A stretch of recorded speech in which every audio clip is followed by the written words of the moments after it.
Mother's kitchen मध्ये आपल्या सर्वांचं स्वागत आहे। तर आज आपण मेथीचे पराठे करणार आहोत। चला तर मेथी चिरून घेऊ आपण।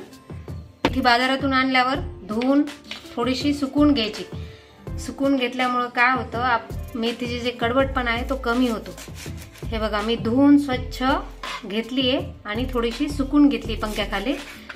पूर्णतः वली नसली पाहिजे, नाहीतर कडू लागतात त्याचे पराठे जास्त करून। अशी बारीक घ्यायची चिरून, कारण आपल्याला पराठे व्यवस्थित आणि पातळ आले पाहिजे। तर शक्य तितकं बारीक चिरायचे।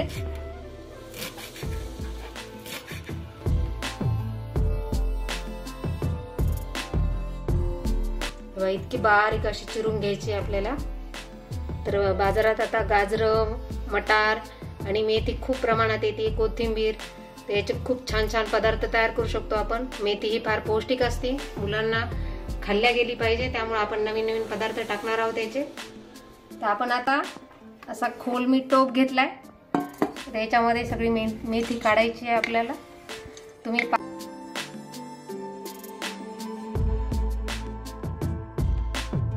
वाटी गव्हाचं पीठ आहे, चाळून घेतलेलं आहे। तर 1 वाटी मेथी आणि 1 वाटी गव्हाचं पीठ घेतलं आपण। त्याच्यामध्येच आपण पाव वाटी बेसन घालणार आहोत। हे बघा, पाव वाटीचे बेसनामुळे चव छान येते पराठ्याला।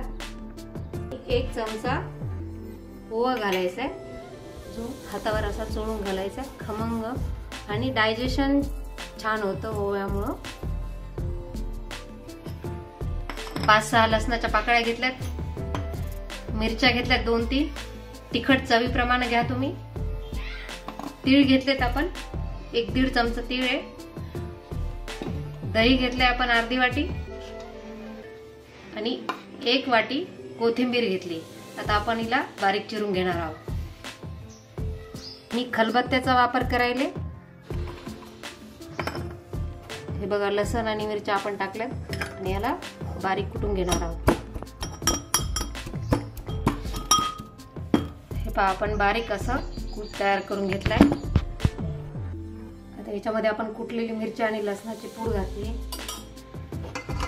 हे अर्धी वाटी कोथिंबीर झाली चिरून, ती घातली। तीळ घालायचे, ओवा घातलाय आपण, तीळ घालायचे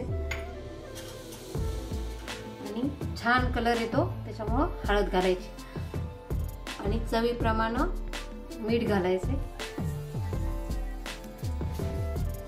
आता हे जे केलं आपण साहित्य, याच्यामध्ये असं हे करून तेल घालायचं याच्यामध्ये आपल्याला, जेणेकरून आपले पराठे नरम होतील। छोट्या पळीनं 1 पळीने तेल घातलं याच्यामध्ये। तर बाहेर गावाला हे जाताना आपण हे असे मेथीचे पराठे घेऊन जाऊ शकतो। तर दह्यामुळे आंबूसपणा, छान आंबट लागतात, त्याच्यामुळे आपण आता हे दही घालणार आहोत। तर दह्यात सुद्धा नुसते करू शकतात, पण पाणी सुद्धा टाकायला चालतं।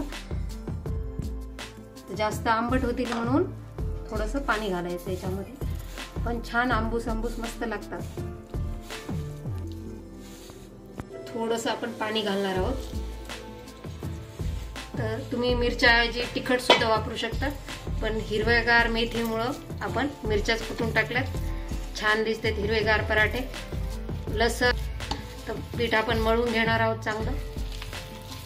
आता आपण मळून घेतलंय, जर तुम्हाला पाणी जास्त वाटलं हे तर तुम्ही पीठ टाकून मळू शकता डबल। तर थोडंसं याला तेल घालायचंय। आता तेल लावलेलं हे आहे उंडा, असं 10 मिनिटं याला मुरू द्यायचं आपल्याला। तर 10 मिनिटं आपण झाकून ठेवणार आहोत याला। 10 मिनिटं झालेत, आपण आता पराठे करायला घेणार आहोत।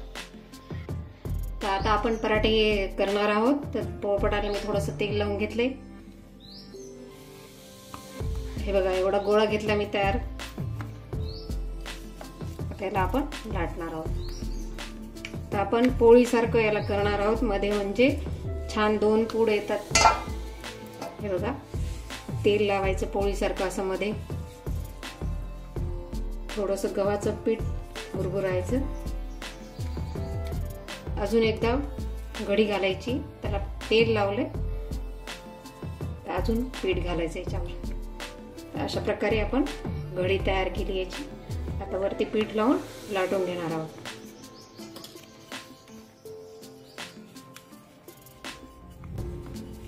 पातळ आपल्याला पराठे तयार करायचे जेणेकरून मुलं आवडीनं खातील.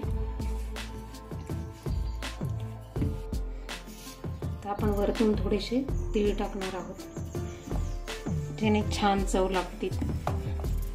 खमंगपणा येतो तिळामुळे. तर आपण खाली सुद्धा थोडेसे तीळ टाकणार आहोत.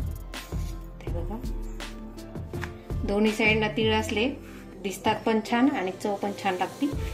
तर आपण लाटून घेऊ असंच, म्हणजे तीळ पण गळणार नाहीत तव्यावर. लाटून झालाय पराठा. इतका पातळ तयार केला मी.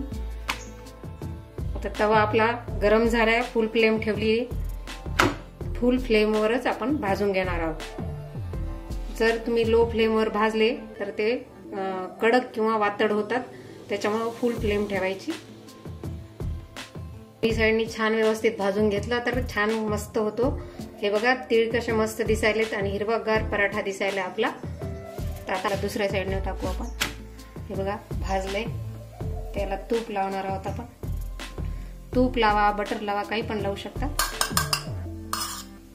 ते असं चमच्यानी पसरून घ्यायचं म्हणजे हाताला चटके सुद्धा बसत नाहीत आणि व्यवस्थित पसरवल्या जातात. खमंग आणि खुसखुशीत मस्त होतात पराठे. डब्यात द्यायला किंवा गावाला जाताना सुद्धा आपण करून घेऊ शकतो. याच्यामध्ये दही घातल्यामुळे आंबटपणा मस्त येतो त्याला. तर 2-3 दिवस आपण त्याला खाऊ शकतो. बघा कसा खमंग खुसखुशीत राहिला आपला पराठा. हे बघा, मस्त भाजला गेलाय. अशाच प्रकारे मी आता सगळे पराठे तयार करून घेणार आहे. मेथीचे पराठे आपले तयार झालेत. खमंग आणि मस्त झालेत. तूप लावल्यामुळे मस्त वास यायला त्याचा. हे बघा किती नरम सॉफ्ट झालेत एकदम. तर करून पहा तुम्ही पण सोप्या पद्धतीनं मेथीचे पराठे.